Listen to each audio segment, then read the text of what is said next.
কিন্তু এক এক রকমের আচরণ করা হয়।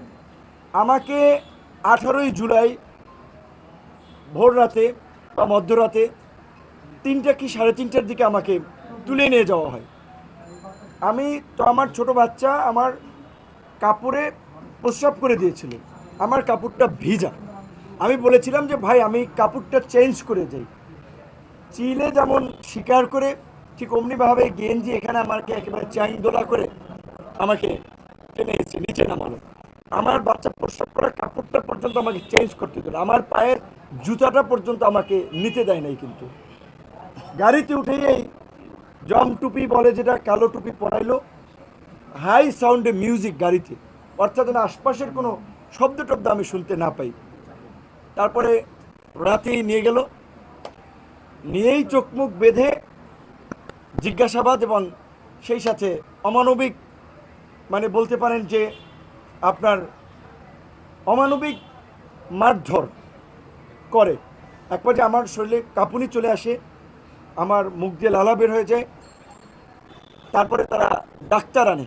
তাদের সিস্টেম কতটুকু মানে মানসিক নির্যাতন করার জন্য উন্নত সিস্টেম, এই নির্যাতনের পরে তার ডাক্তার আনে।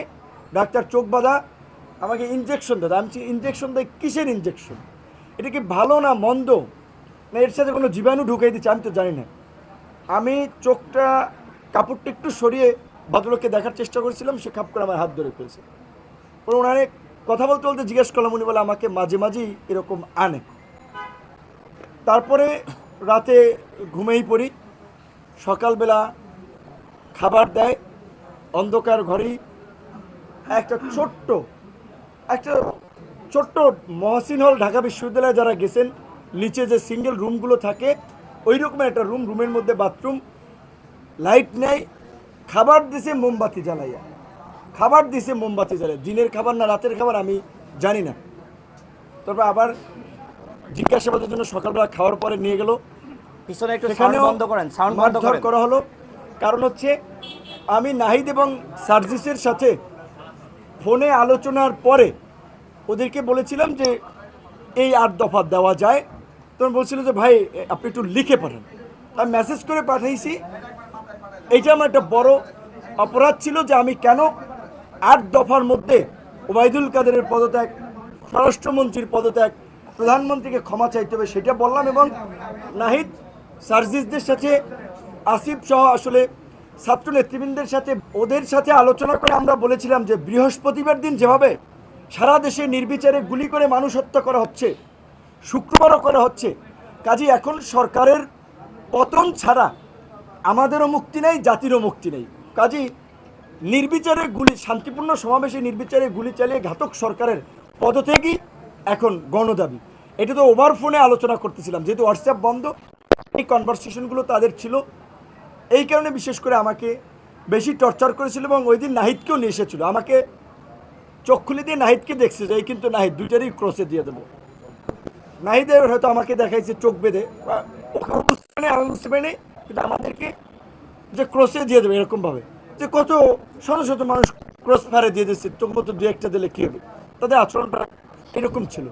তারপরে আমাকে শুক্রবার দিন নিয়ে সারাদিন, শনিবার দিন পুরো ডে, রবিবার দিন আমাকে 11টার দিকে কিন্তু ডিবি কার্যালয়ে দেওয়া হয়। তখন আমি ঘুরিয়ে পুলিশের পায়ে ভর দিয়ে ডিবি কার্যালয়ে আসি। ডিবি কার্যালয়ে ওখানে এডিসি অ্যাডমিন ছিল শাহিন শাহ, কতটা পাষণ্ড করে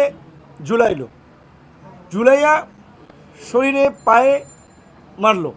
কেন মারছে দেন? তাদের কিন্তু বেশিরভাগ ক্ষোভ হচ্ছে যে শালা তুই প্রধানমন্ত্রীকে নিয়ে কেন গালিগালাজ করিস, তুই আওয়ামী লীগের আমলে বিপি হইছস, তুই সরকার উৎখাতের আন্দোলনে কেন তারেক রহমানের টাকায় তারেক রহমানের হয়ে তুই আন্দোলন করস। এই ল্যাঙ্গুয়েজ মানে প্রফেশনাল কোনো খুব জিজ্ঞাসাবাদ না, জিজ্ঞাসাবাদ যা করেছে। আবার একটা দেখেন, এই যে নাট্যকার ডিবি হারুন, আমি বলছি যে ভাতের হোটেল ম্যানেজার, আমি বলছি যে তিনি নাট্যকার, দারুণ অভিনেতা। নাট্যকার ডিবি হারুন, আন্দালিব রহমান পার্থর সাথে আমার ব্যক্তিগত সম্পর্ক ছিল।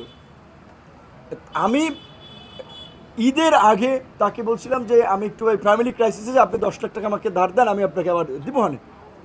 তো সে বলছে যে তোমার সাথে তো আমার ধারের সম্পর্ক না, ঠিক আছে এই এখন এইটা নাও, আর যদি মেকআপ না হয় আবার নিও।